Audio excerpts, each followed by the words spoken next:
ബിസിനസ്സിൽ സൗഹൃദങ്ങളെക്കാൾ ഇമ്പോർട്ടൻറ്റ് ട്രസ്റ്റാണ്. ആ trust lock ചെയ്യുന്ന ഒരു ഡോക്യുമെൻ്റാണ്. ഒരു ബിസിനസ് സെറ്റപ്പിൻ്റെ കഥയിലേക്ക് നിങ്ങളെ കൂട്ടിക്കൊണ്ടുപോകുമെന്ന് വിചാരിച്ചു. കഴിഞ്ഞ മാസം ഒരു കൂട്ടം ചെറുപ്പക്കാർ ഞങ്ങളുടെ ഓഫീസിലേക്ക് വന്നു. എല്ലാവരും MBA പൂർത്തീകരിച്ചിട്ടുള്ള കുട്ടികളുമാണ്.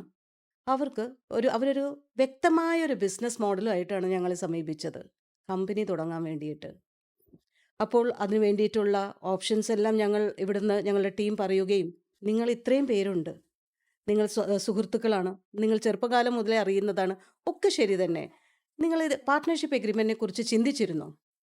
അപ്പോൾ അവർ പറഞ്ഞു, ഏക കണ്ടത്തിൽ അവർ പറഞ്ഞു, ഞങ്ങൾ ചൈൽഡ്ഹുഡ് ഫ്രണ്ട്സാണ് മാം, ഞങ്ങൾക്ക് പാർട്ട്ണർഷിപ്പ് എഗ്രിമെന്റിന്റെ ആവശ്യമേ ഇല്ല. കാരണം അത്രയും ട്രസ്റ്റാണ് ഞങ്ങൾക്ക് with each and every one എന്നാണ് പറഞ്ഞത്. അവർ ബിസിനസ് സെറ്റപ്പിൻ്റെ സർവീസ് ഞങ്ങളുടെ നിന്ന് ഓപ്റ്റ് ചെയ്യുകയും പിന്നെ അത് കഴിഞ്ഞ് പോവുകയും ചെയ്തു. പാർട്ട്ണർഷിപ്പ് എഗ്രിമെൻറ്റ് അവർ തള്ളിക്കളഞ്ഞു. 3 ദിവസം കഴിഞ്ഞപ്പോൾ വീണ്ടും വന്നു.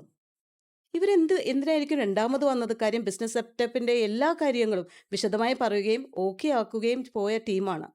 അപ്പോൾ ഇനി എന്താണ് പറയുന്നു? അവർക്ക് പാർട്ട്ണർഷിപ്പ് എഗ്രിമെൻറ്റ് വേണമെന്ന്.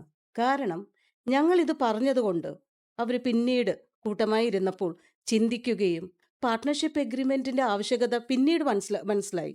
പാർട്ട്ണർഷിപ്പ് എഗ്രിമെൻറ്റ് ചെയ്യണം എന്നുള്ള ഒരു കരാറും കൂടി നമ്മളുടെ അടുത്ത് എഗ്രി ചെയ്തിട്ടാണ് പോയിട്ടുള്ളത്.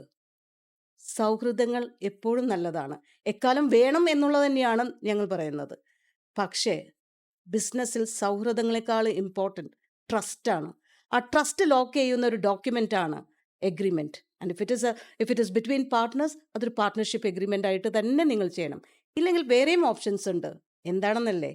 വരൂ, ലീഗൽ മാക്സിംസിലേക്ക് വരൂ. ഞങ്ങൾ നിങ്ങൾക്ക് വേണ്ട തരത്തിൽ അറിവും ഉപദേശവും ഇതേക്കുറിച്ച് തരുന്നതാണ്.